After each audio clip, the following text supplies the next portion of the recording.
All right, we're going to go ahead and get started. This is week 3 of our Over God or Under God series. We're not going to review a whole lot. I want to tell you a story about a man and his wife. They were waking up at 3 a.m. by pounding on the door. The man got up to go and answer the door, and when he did, there was a drunken stranger standing in the pouring rain asking for a push. Not a chance, says the husband. It's 3 a.m. He slams the door and returns to bed. His wife says, "Who was that?" He said, "Just some drunk guy asking for a push," he said. And she said, "Did you help him?" He said, "No, it's 3 o'clock in the morning. It's pouring rain out there." His wife slaps him. Says, "You have a short memory. Can't you remember about 3 months ago when we broke down, those 2 guys helped us? I think you should get up and help him. You should be ashamed of yourself." So the man does as he's told, gets dressed and goes out into the pounding rain, and he calls out in the dark, "Hello, are you there?" "Yes," comes back the answer. "Do you still need a push?" calls out the husband. "Yes, please." Comes a reply from the dark, and he says, "Where are you?" "Over here on the swing."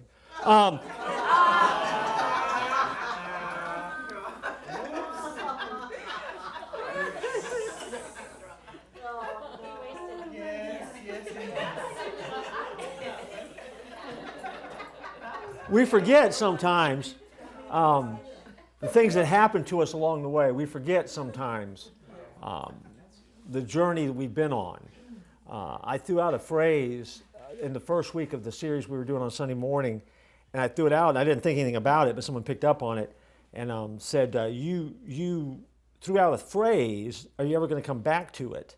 And the phrase I threw out was, I think sometimes we live in the United States of amnesia, where we don't value and remember the things that we need to remember sometimes. And so the answer to the question that I asked, are you coming back to it? The answer was, well, no, but I just did, so I guess I lied. But the struggle that we've always got is making sure that we do the things we're supposed to do and remember the things we're supposed to remember so we're successful. Now go back to Romans 15:13. We read this the first week. I wrote it up here last week, and we just got so busy I didn't even go back to it. So we're going to start there again this week. This was the verse that I was using to kind of get us into the series. As I was preparing the series, this is where we're at. And somebody read Romans 15:13 out loud for us if you've got a Bible handy or an app open. May the God of hope fill you with all joy and peace as you trust in Him, so that you may overflow with hope by the power of the Holy Spirit. And I suggested to you that as I see this as our role sometimes in the culture. This is not my life verse, but this is certainly a verse that I hang on a lot because I think it says a lot about who we're supposed to be, especially in this day and age. God, as the verse lays out, pours hope into us, and the result of that is I can live my life with joy and peace. As turbulent and weary as the world will make you, to me, it's incredibly refreshing and exciting to know that there's joy and peace. And I have a joy and peace about life. I'm excited about life. I love life, and I find humor in most things. I provide commentary on many things if I get the opportunity. I have a good time. I fill my days, and when I'm done, I'm able to kind of look back at the end of the day and be very, very satisfied with what God has done. I mean, there's many things I think I want. I don't need them. There's many things I wish could be different, as we all do. But God is good, and I have a joy and a peace to my life. And so the passage talks about the fact that God pours hope into us, and we get joy and peace. But then it talks about the fact that then that overflows. You know, God is good, and He blesses us in so many different ways. And so that hope then overflows into the world around us, into the culture. And so the more you get to know God, the deeper you are, the more that you grow, the more that you discover that your life begins to fill with hope. And I have news for you. We live in a day and age where that really is essential. Our Sunday morning series, it taps into that a little bit. We're talking about it on Wednesday evening as well. This is who I think we are called to be. And I say we, collectively, the body of Christ, not just here at the Church of 434, but I mean all of us are called to kind of fill this role in the world around us. And so this series, we've kind of asked the question, are we over God as a culture or a country, or are we under God as a country? And we've talked about the first week we talked about the shifts in the cultural setting. We kind of set up, America today. And I said, we're going to make some parallels between our culture as it is moving one direction, and then we're going to go back and we're going to jump back into history and see some things in Nazi Germany. Because we are convinced it never could happen here. And I shared with you, and we've already done this, that in Germany they would said exactly the same thing. And I'm not saying that we're destined to do what happened in Nazi Germany, but we have certainly been in a 2.5 year slide where there's been a lot of stuff that all of a sudden the world kind of shifted a little bit. The ground got a little shakier than it was before, and now we're trying to figure out, what that looks like. And so we've kind of gone back and we've looked at some cultural things, and there are 7 of them. We've done 2 of them, as it was pointed out a minute ago. The first one we looked at is when God's removed from government, judgment follows. And we talked about how when God gets pushed out of the public square or marginalized, that there is an accountability for that. That happened in Nazi Germany. The church became very, very closed. It became a closed entity, a closed organization, if you will, in some ways, with the mindset, we'll just take care of us. Hitler basically said that. You take care of the people in the church, I'll take care of the people in Germany. That will work out fine. You stay out of my way, I'll stay out of yours. Now, he was lying. He didn't. And there were pastors that stood against him that ended up in concentration camps. We talked about that a little bit. But you have to ask yourself the question at the end, where is God in our culture today? What is the push for God in our culture today? And that filters through everything else we talk about, so we'll keep going. The last week we talked about it's always the economy. And it was interesting because when we walked out of here last Wednesday night, I was rushing back to the house because there was a ball game on that I needed to see and cover. And so, but after the ball game, I was doing what I usually do when I was listening to the post-game show, and I was flipping through channels on the television set because I was multitasking and not paying a whole lot of attention. And I ended up on this guy who was on the History Channel who was laying out this background of why it was the economy in Nazi Germany that opened the door for Hitler to rise to power, which is what we had just talked about. And so I kind of dialed in to say, well, was I right? Was I on the mark with what I said? Was I reading the and he said a lot of things that we had talked about, but he said a whole lot more. I wish I'd have known it before last week. But then we'd have had 8 or 9 points, and so that's no good. Anyway, so that's where we've been the last 2 weeks. Any questions about that before we jump into at least 2 more? Do you remember the name of that program? Nope. History Channel. Last Wednesday. Don't remember the name of the guy either. I can't tell you who it was. His name flashed across the screen at the bottom and disappeared before I registered. What's this about? Oh yeah. I was aiming for ESPN and I just missed it. So I ended up in the History Channel. All right. Then let's go ahead and go on. And let me give you the next characteristic that you can be aware of, and we'll kind of unpack it. And it's simply this. Again, if we're going to build on the foundation, we're going to get the God thing right, this is what you need to remember. That which is legal might also be evil. That which is legal might also be evil. Hitler believed that the Jews were subhuman, parasites, if you will, that needed to be exterminated. In a 1923 speech in Munich, he said, I quote, "The Jews are undoubtedly a race, but they're not human. They cannot be human in the sense of being made in the image of God, the eternal. The Jews are the image of the devil. Jewry means the Judaism is the racial tuberculosis of this nation. And because they were deemed to be in the same category as animals, Hitler made sure that they could be killed without any reprisal. So what did he do? He changed the law to ensure that extinguishing and killing a Jew wasn't a crime. And so Hitler created new laws that would remove Jews from their status as people. And so, if they were no longer people, then with that declaration, they were not as valuable to the culture as an animal. And so, the SS was now free to kill and exterminate Jews without any thought of any reprisal, because it was legal. But just because it was legal it didn't mean it was good. But if evil is called good, then it becomes good in the culture. In Germany, it was because Hitler said so. See, laws reflect a nation's priorities, agendas, and values. They always have. And so the law in America, the law in Germany, no matter where you find the law, okay, it reflects what is important to a nation, the priorities, the agenda, and the values. In Nazi Germany, where religion was privatized and God was separated from the government, the not even natural law came into play. Because in essence, in Nazi Germany, Hitler became the law. Now remember last week I told you that with what he did for Nazi Germany and what Churchill said about him, if Hitler would have died before he went skidding off the rails, he would be one of the all-time leaders remembered in history as being great. But Hitler was evil. And all of it was part of the purpose. All of it was part of what he was trying to get to. And it was just a very meticulous process that he was going through. And so right and wrong was then eventually determined by Hitler and his cronies. And most of you know that from your history books. The Nuremberg laws of September 15th, 1935 took away the citizenship of Jews in Germany and confirmed them to the status of subjects.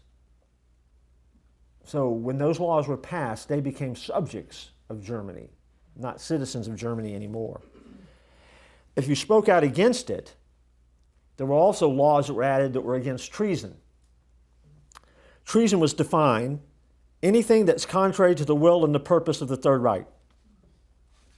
So as a result, criticism became treason. Freedom of the press, treason. A failure to further the agenda of the Third Reich, treason. The law of Moses was replaced, in essence, by one man, Adolf Hitler. And so the experience of Nazi Germany, if you take that and you put that in a time capsule somewhere, it's a powerful reminder, I think, that whoever controls the nation's laws controls the nation's agenda and its values. And that happens anywhere. And you can take that and you can transpose that into American culture. So take it and put it in America. Whoever in America controls a nation's laws also controls a nation's agenda and its values. And so when laws and orders are given, declarations are made, what you are hearing, what you are seeing are the values and the agenda of a nation. No value judgment on that statement, it just is. That is a reality. And so when you run anything through the filter, that's what you're running through. When you choose your authority, you choose your God. And when you look for your law, there's your God. Because when you look behind the law, you find God. So for Nazi Germany, they had the law. The law became what they followed, what they worshiped, what was going to be the way they lived their life. And when you peel back the law, you find God. Now, we did a series, in our series that we did last year, or a year ago, whatever it was, where I said, let me show you how to find a tyrant. I said something very similar. When you pull back who's in charge and who's making the rules, and if the rules aren't what they need to be, there's your tyrant. And they have an agenda. With Hitler's power now to make laws, he was free then to do whatever he wanted, and one of the things that he did is he mocked his powerless opposition. If you were an opponent of Hitler, he would mock you. You became fair game. And what did people do? Well, in order to stay safe, they would mock you too. Because you couldn't criticize, you don't have the freedom to criticize. You criticize, you die. You're guilty of treason.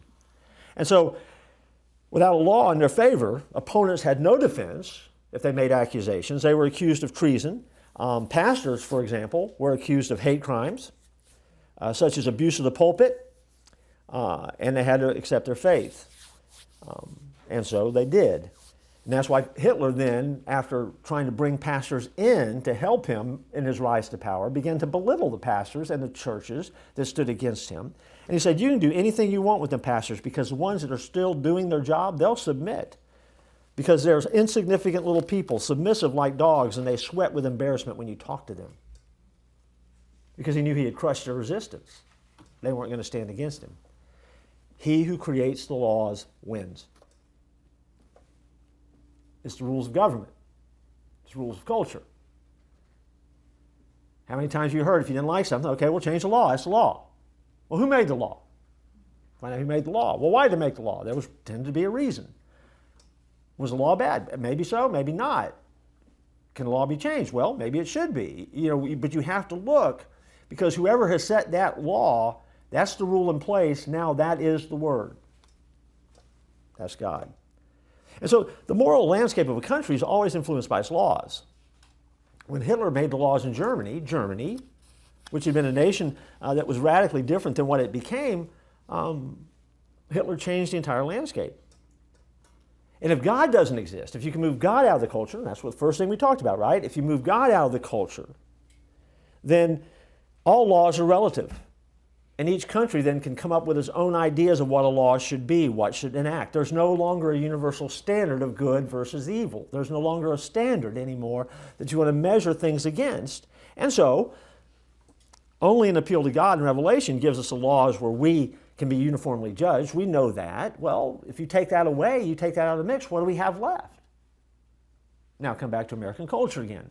I know we're jumping back and forth, but our Judeo-Christian roots, I have said to you over and over again, makes us exceptional. Take away God from our culture. If you can remove the Judeo-Christian mindset, we're no longer exceptional. What we're talking about on Sunday morning now has gotten to the point where you've heard me say it now twice, and we're going to kind of continue to kind of plow into it. But this past week, I got on the table the idea that I promise you never heard in school. Socialism, Marxism is satanic. The reason it doesn't go away is because it has at its basis a spiritual entity running it, and it is Satan himself. Other things come and go. They get laughed at. They get mocked. Kingdoms fall. The gods of Rome are gone. The Greek gods, gone. But Marx and Lenin and those bums, they still have their pictures up on buildings, and they're still talked about, and Marxism doesn't go away, socialism doesn't go away. Socialism is a part now of American culture and American conversation. Why? Because it is satanic. Now, by the way, people hate that. They hate that. I was told this week in an email, they'll give any idiot a microphone. And it said some other nice things about me. So I wrote back. I just couldn't resist this time. And I said, well, if they give any idiot a microphone, but there's an idiot out there that listens to them, who's the bigger idiot? I haven't heard back yet. But I mean, that was, because they think I've lost my mind when I say that socialism is satanic, but it is. Because either God is the lawgiver or man is. We either develop our laws based on a concept of God, or we base our laws on something else, which is the good nature, goodwill, wisdom of man. And I got news for you. It happens in American culture all the time. There's laws on our books. That you've had laws that make no sense to you. Have you driven down the express lane on I-4 yet? I have. Oh, we were running that thing the first day. The speed limit is 60 miles an hour. Why would you build an express lane and set the speed limit the same as the regular speed limit on I-4? That's right. I'm going to preach for a minute. That's crazy. Whatever moron set that rule up lost their mind. You can't run on an express lane like that. And Saturday, they're pulling people right and left, giving them speeding tickets for driving 75 miles an hour down an express lane with nobody else on it. Nobody else on it. What moron thought that was a good idea? So they charge you to drive the same speed limit you can drive for free on the other road, thinking, we'll call it an express lane. And we'll charge them money, and they'll do it. There's somebody that's paying big bucks. They're living on our taxpayer dime that thought that was a darn good idea. I think they're fools. We need their job. That's dumb. But there's somebody in some committee somewhere. I promise you this is committee work. It reeks of it. They said, that's a good idea. Let's do that. What? They made a lot of money on speeding tickets. Oh, they made a ton of speeding tickets. And you, there's nothing godly about that speed limit. It defies common sense. It defies humanity. It's an offense to humanity. It's wrong. And we have to comply because somebody out there thought it was a good idea. You've had those moments where you thought, this is the dumbest law I've ever heard in my life. But I'll do it. I think that every time we have a fire inspection here. We got to do what? Why? Oh, come on. But without a belief in God, nothing is unconditionally wrong. See, if you don't believe in God, then nothing's wrong anymore. So, if you can get God off the table and out of the mix, everything's okay, as long as you find enough people to agree with you. And that's the way Nazi Germany worked. See, when God is separated from government, we're forced to accept arbitrary laws because either God is going to be our lawgiver or man is. For example, a court can make abortion legal, but it can't make it moral.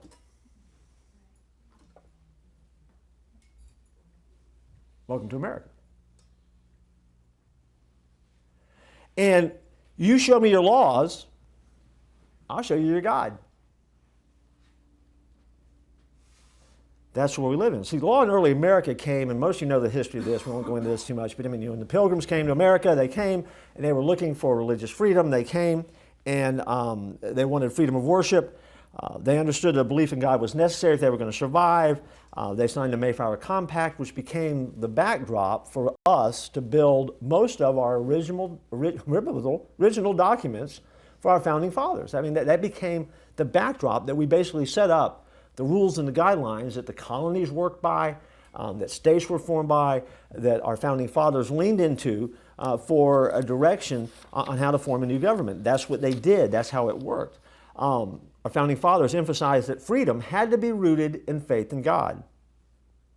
Now, don't kid yourself, and I've made this statement before. Our founding fathers were not all Christians. You can't be. I've been to Philadelphia. You can't buy that.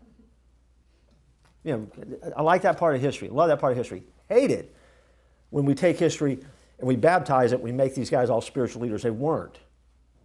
But they did have a spiritual side to them. And I do believe that because they had a belief in God, and they did have belief in God, and most of them did. Most of them were active in their churches, by the way. It didn't mean that they were deep spiritually, but they were connected to God.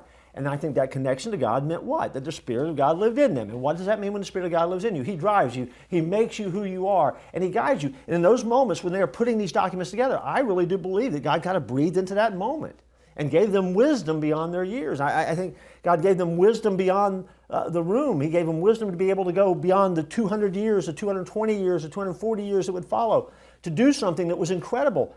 Why? Because they were building, for the first time ever in the history of humanity, a government that was built on a Judeo-Christian concept. Only time it's ever happened.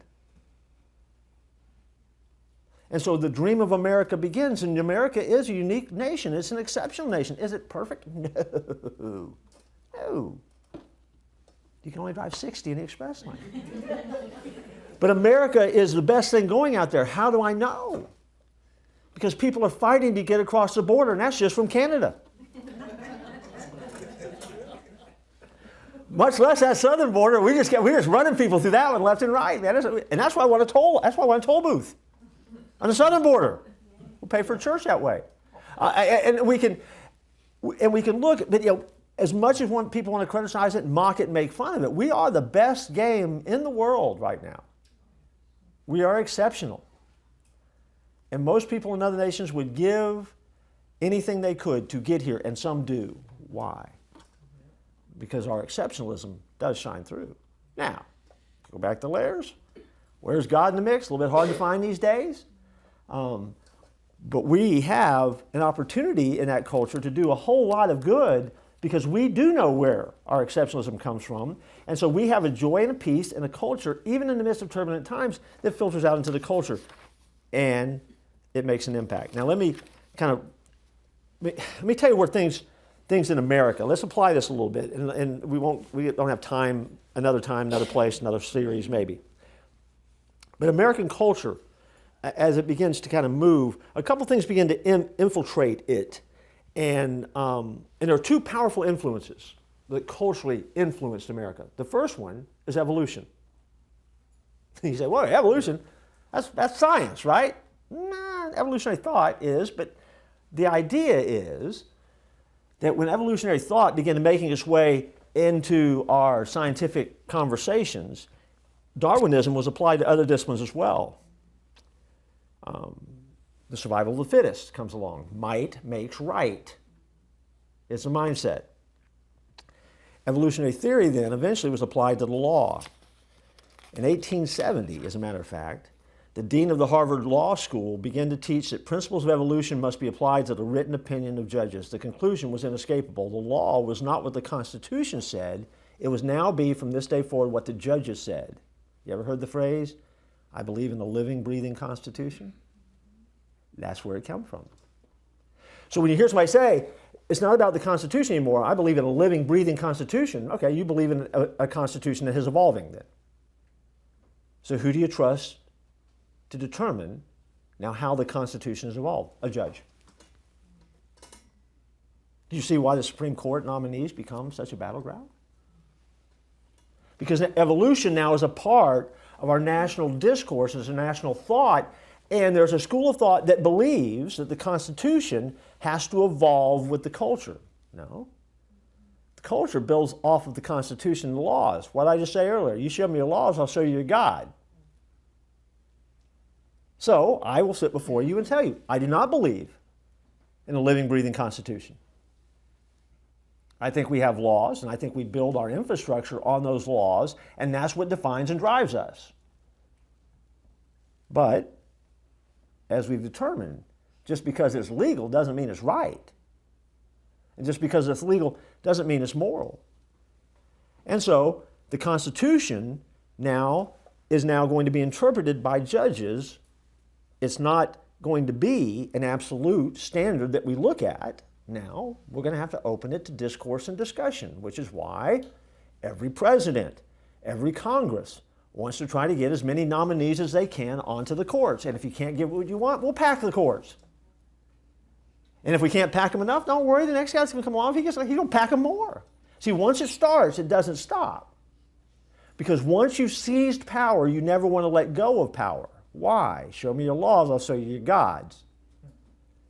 You have the power to make the law, you just became God.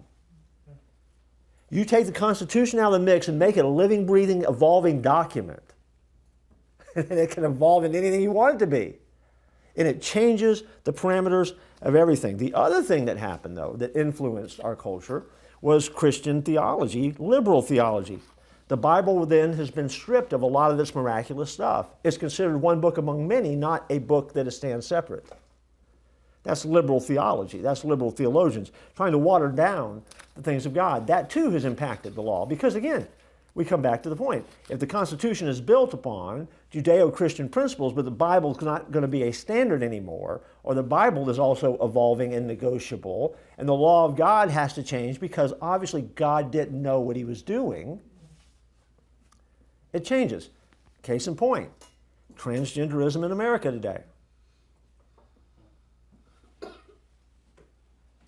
God made a mistake when he made me. I'm not a man, I'm a woman. I'm not a woman, I'm a man. Well, I promise you this, if you get that part wrong, anything else that comes out of your mouth after that's probably going to be a little skewed because you've started with a premise that's really hard to come back from. God made a mistake when he made you. So in essence, you've made yourself God. Does that mean there are people that have struggles? No, I didn't say that, did I? But I'm saying you have to speak truth and you have to start moving through the process from a position of truth, not from a position of tolerance. Can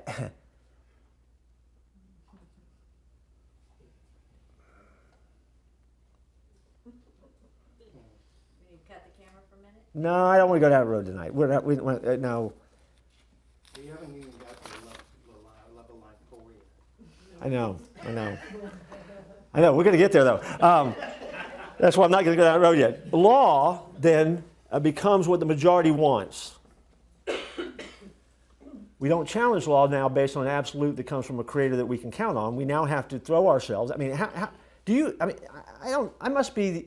think I stand alone at this point. or maybe some of you would stand with me at this. I just get sick of all the cases that go before the Supreme Court. I get sick of hearing the ramp up, because when it gets there, we're no longer trying to decide the constitutionality of something. We're now counting votes before the argument ever starts. If I hear one more time, John Roberts now is going to be the swing vote because he was a conservative, but he's not anymore. Well, John Roberts is what he is because he can't lose his job. I mean, you know, when you get Supreme Court, that's kind of a pretty good gig. They ought to be on the Supreme Court. I might have to change my opinions too when I get there. If I do, I didn't get fired and got a pretty big payroll and pension when I'm done. I mean, it's just pretty, you know, I mean, why not? But, you know, we don't care about the law anymore. We just care about the number of votes we get. I mean, when's the last time you heard somebody talk about the merits of a case? No, they always start with who's going to vote for what? Who's going to vote for what? And we have a nominee that's getting ready to go through the process right now. That, you know, does it qualified? Sure. Criteria used? Who knows? But you know exactly what's going to happen? They're going to rush this through because of politics, and they're going to get it done before the midterm elections. It has nothing to do with the woman that's been nominated for the Supreme Court. You understand that, right? This is about getting this through before election November. And don't kid yourself, there's another party that's going to do everything they can between now and then to steamroll that and derail it. Why? Because there's a vacancy on the Supreme Court. And the count's all messed up. Because the orange-haired guy got to put too many judges in. So, it's a race to November. And there's a clock that's ticking. That's the politics of the day. Show me your laws, I'll show you a God. Does it have anything to do with what's right or wrong anymore? Nope. Nope. Nope. Hear the State of the Union last night? It's not about right or wrong anymore. I didn't see anybody in that room that represents me. Not one. Either side. I saw a bunch of people jumping up and down like Jack in the Boxes, clapping like seals.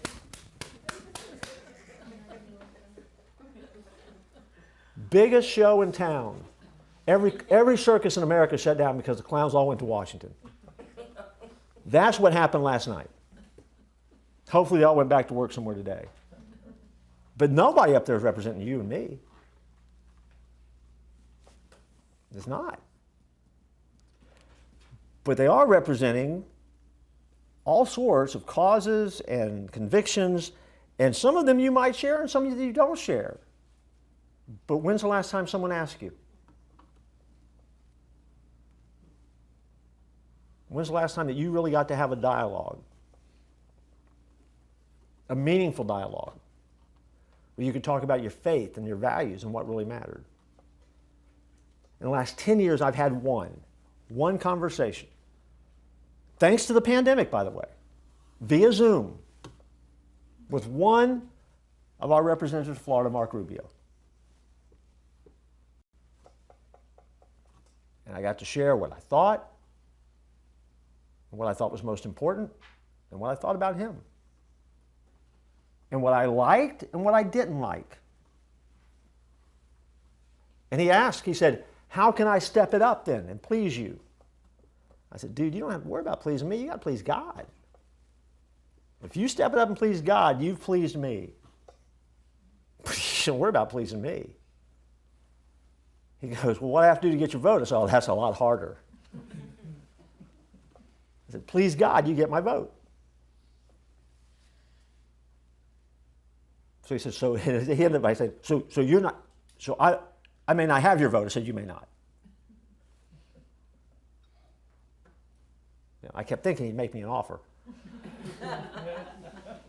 He didn't. So now we live in a world where here's what you have to know. We used to say, if you have godly convictions, you're a person of honor and integrity and you can be respected. Here's what you have to know.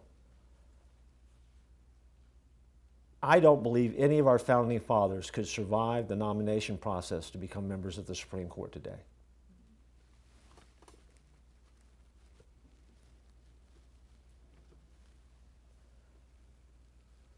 Because they believe that human rights came from God.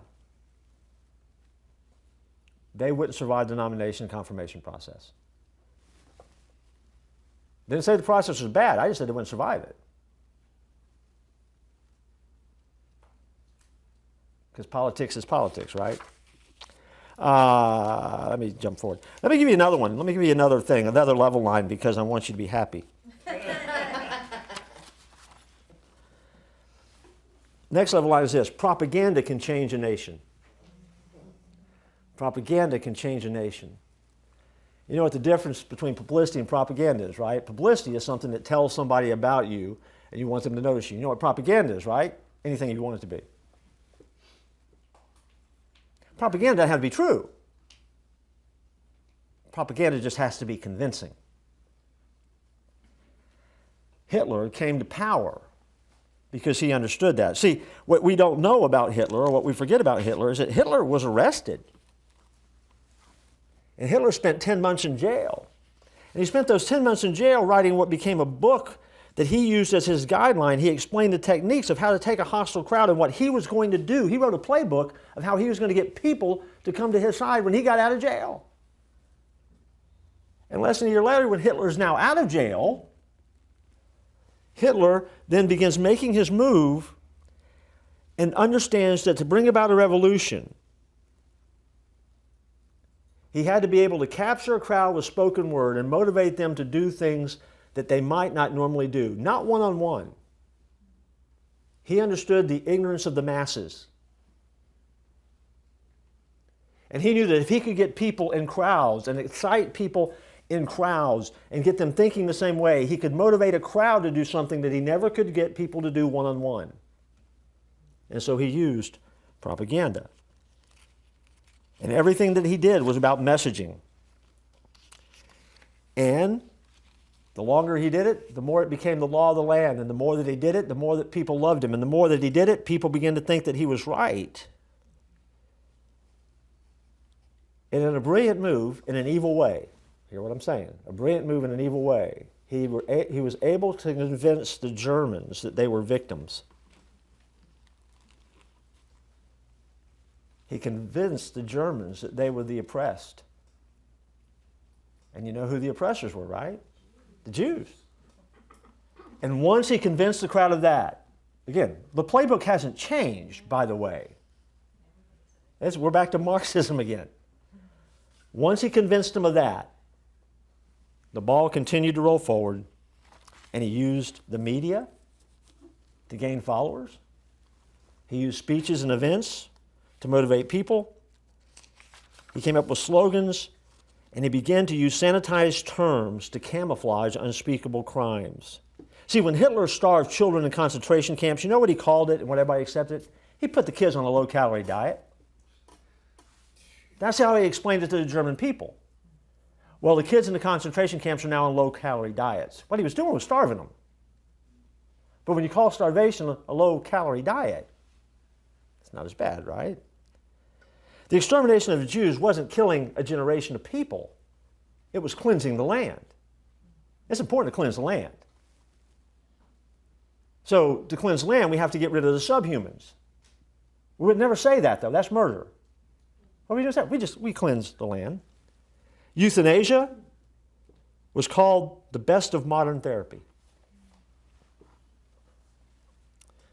Children were put to death in what were called, not death camps, they were called children's specialty centers. See, Hitler's cronies never said they were going to kill people, even though their plan was to exterminate millions. They used abstract slogans to talk about what they were doing.